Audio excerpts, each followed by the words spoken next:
প্রত্যাশা মতোই বিশেষ অধিবেশনের শুরুতেই উত্তপ্ত সংসদ। তীব্র বিতর্কের মধ্যেই বৃহস্পতিবার সংসদে 3টি গুরুত্বপূর্ণ বিল পেশ করল কেন্দ্রীয় সরকার। সংবিধানের 131তম সংশোধনী বিল 2026, ডিলিমিটেশন বিল 2026 এবং ইউনিয়ন টেরিটরিজ আইন সংশোধনী বিল 2026। শুরুতেই আইনমন্ত্রী অর্জুন রাম মেঘওয়াল লোকসভায় সংবিধান বিল এবং আসন পুনর্বিন্যাস বিল 2026 উত্থাপন করার প্রস্তাব করেন। With your kind permission, I move the following motion that this House do suspend the proviso to Rule 66 of the Rules of Procedure and Conduct of Business in Lok Sabha in its application to the motion for taking into consideration and passing of the Delimitation Bill 2026 and the Union Territories Laws Amendment Bill 2026 as much as these are dependent upon the Constitution's 131st Amendment Bill 2026. অন্যদিকে কেন্দ্রীয় স্বরাষ্ট্রমন্ত্রী অমিত শাহ কেন্দ্রশাসিত অঞ্চল আইন সংশোধনী বিল 2026 উত্থাপন করার প্রস্তাব করেছেন। महोदय, मैं प्रस्ताव करता हूं कि संघ राज्य क्षेत्र विधि संशोधन विधेयक 2026 पर विचार किया। বিল উত্থাপন প্রক্রিয়া শুরু হতেই বিরোধী বেঞ্চ থেকে শুরু হয় হট্টগোল। যদিও সীমা পুনর্নির্ধারণ ঘিরে উত্তর থেকে দক্ষিণ বিভাজনের আশঙ্কা উড়িয়ে দিয়েছে কেন্দ্র।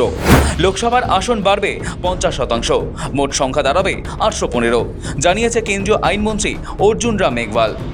একই সঙ্গে তিনি আশ্বাস দিয়েছেন কোনো রাজ্য বা কোনো গোষ্ঠীরই ক্ষতি হবে না এতে। लोकसभा की वर्तमान सीटों में 50% की वृद्धि की जाती है तो सदन की नई स्ट्रेंथ 815 सदस्यों की होगी। इसमें से 272 सीटें महिलाओं के लिए आरक्षित होगी, जो कुल 815 सीटों का 1/3 है। तो ये सिंपल सा एक फॉर्मूला है और इसमें सबको कोई नुकसान नहीं हो रहा है। किसी भी पुरुष वर्ग को भी नुकसान नहीं हो रहा और किसी राज्य को कोई नुकसान नहीं हो रहा। जो ताकत इस राज्य की है उतनी ही ताकत आने वाले समय में रहेगी। বৃহস্পতিবার লোকসভায় সংবিধানের 131তম সংশোধনী বিল ও সীমা পুনর্নির্ধারণ বিল 2026 পেশ করেন মেঘওয়াল। তিনি জানান, নতুন ব্যবস্থায় লোকসভার মোট 815টি আসনের মধ্যে 272টি সংরক্ষিত থাকবে মহিলাদের জন্য, যা মোট আসনের 1/3। পাশাপাশি তপশিলি জাতি ও তপশিলি জাতিভুক্ত মহিলাদের জন্য আলাদা সংরক্ষণের ব্যবস্থা থাকবে। কাউকে বঞ্চিত করা হবে না। আইনমন্ত্রীর কথায়, নারী সংরক্ষণ আইন কার্যকর হলে কোনো রাজ্যের আসন কমবে না, পুরুষদের ক্ষেত্রেও কোনো ক্ষতি হবে না। 2023 সালে পাশ হওয়া নারী শক্তি মন্দন আইন অনুযায়ী 2026-এর পরবর্তী জনগণনা এবং সীমা পুনর্নির্ধারণের ভিত্তিতেই এই সংরক্ষণ কার্যকর হবে। वर्ष 2011 की सेंसस के जनसंख्या के आंकड़ों के संबंध में यही उपलब्ध नवीनतम सेंसस फिगर है और वर्ष 25 में अधिसूचित वर्तमान जनगणना प्रक्रिया के परिणाम किसी भी स्थिति में 2027 के उत्तरार्ध या 28 के प्रारंभ से पहले उपलब्ध नहीं होंगे। 2011 की जनगणना का उपयोग रीएडजस्टमेंट या डिवीजन ऑफ टेरिटोरियल कॉन्स्टिट्यूएंसी तथा SC/ST के लिए सीटों के अलोकेशन के लिए किया जाएगा। ये हमने हमारा जो उद्देश्य है बिल का उसमें भी लिखा है। বিরোধীদের আপত্তি। তবে এই প্রস্তাব ঘিরে বিরোধীদের মধ্যে তীব্র আপত্তি দেখা দিয়েছে। কংগ্রেসের নেতৃত্বে বিরোধীরা অভিযোগ তুলেছে, এই সীমা পুনর্নির্ধারণের ফলে দক্ষিণের রাজ্যগুলি সবচেয়ে বেশি ক্ষতিগ্রস্ত হবে এবং দেশের মধ্যে উত্তর থেকে দক্ষিণ বিভাজন তৈরি হতে পারে। কংগ্রেস নেতা KC ভেনুগোপাল বলেন, 2023 সালে আইন পাশের সময় এই পরিবর্তনগুলি অন্তর্ভুক্ত করা উচিত ছিল। সমাজবাদী পার্টির প্রধান অখিলেশ যাদব অভিযোগ করেন, সরকার তাড়াহুড়ো করে বিল আনছে, আগে জনগণনা হওয়া প্রয়োজন। When Indira Gandhi ji was the Prime Minister, the protection of the state has been given by the Constitution 25 years.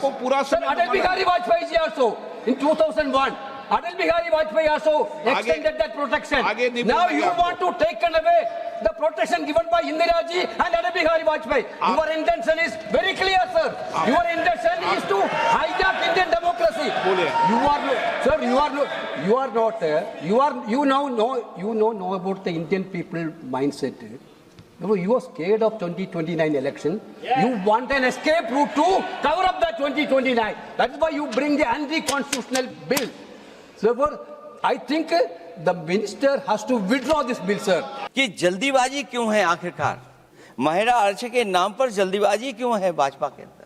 सच तो यह है कि भाजपा जनगणना को टालना चाहती है और जनगणना को टालने का मतलब है कि जाति जनगणना को टालना चाहते हैं और जाति जनगणना इसलिए टालना चाहते हैं क्योंकि वो आरक्षण का सवाल उठेगा। जो भाजपा उनके संगी साथी कभी भी देना नहीं चाहते हैं आरक्षण। সরকারের পাল্টা জবাব। এই অভিযোগের জবাবে পাল্টা জবাব দেন কেন্দ্রীয় স্বরাষ্ট্রমন্ত্রী অমিত শাহ। বিরোধিতা করবে বলেই ভেবেই এসেছে, তাই সবকিছুতেই বিরোধিতা করেই চলেছে।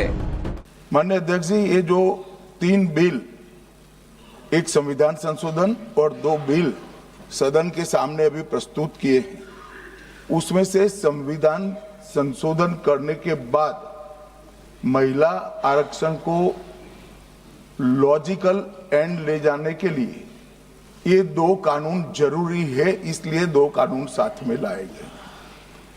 एक प्रकार से संविधान संशोधन होने के बाद जो जरूरियात उत्पन्न होती है, उसी में से ये 2 कानून लाने का सोचा गया है।